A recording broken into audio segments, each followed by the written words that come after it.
نبی صلی اللہ علیہ وآلہ وسلم کی ایک کزن تھی، سیدنا علی کی بڑی بہن ام ہانی رضی اللہ تعالی عنہا وسلام اللہ علیہا۔ وہ بوڑھی تھی، وہ آپ سمجھ لیں نبی علیہ السلام کے لیے ایک بڑی بہن کی جگہ تھی۔ تو نبی علیہ السلام ان کو ملنے کے لیے گئے تو انہوں نے کہا کہ میں بہت بوڑھی ہو چکی ہوں، مجھ سے کوئی زیادہ اذکار تو ہوتے ہی نہیں، مجھے آپ کوئی مختصر سا وظیفہ بتائیں، بس میں وہ کر لیا کروں اور مجھے ہر وظیفے سے وہ کفایت کر جائے۔ تو آپ نے یہی 4 کلمات سکھائے، اور اس میں جو فضیلت ہے نا، میرے علم کی حد تک ذخیرہ احادیث میں کسی بھی عمل کی اتنی فضیلت رپورٹ نہیں ہوئی۔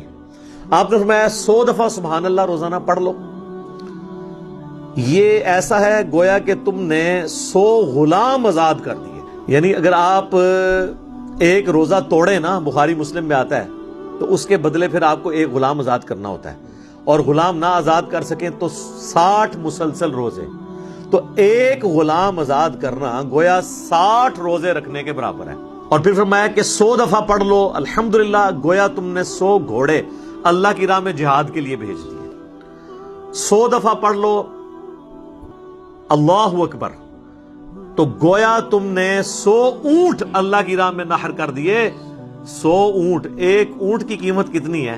پاکستانی 1.5-2 کروڑ روپیہ بن جاتا ہے 100 اونٹوں کا، اگر 1.5 یا 2 لاکھ روپے آپ لگائیں تو 1.5 سے 2 کروڑ روپیہ بن جاتا ہے اللہ کی راہ میں صدقہ۔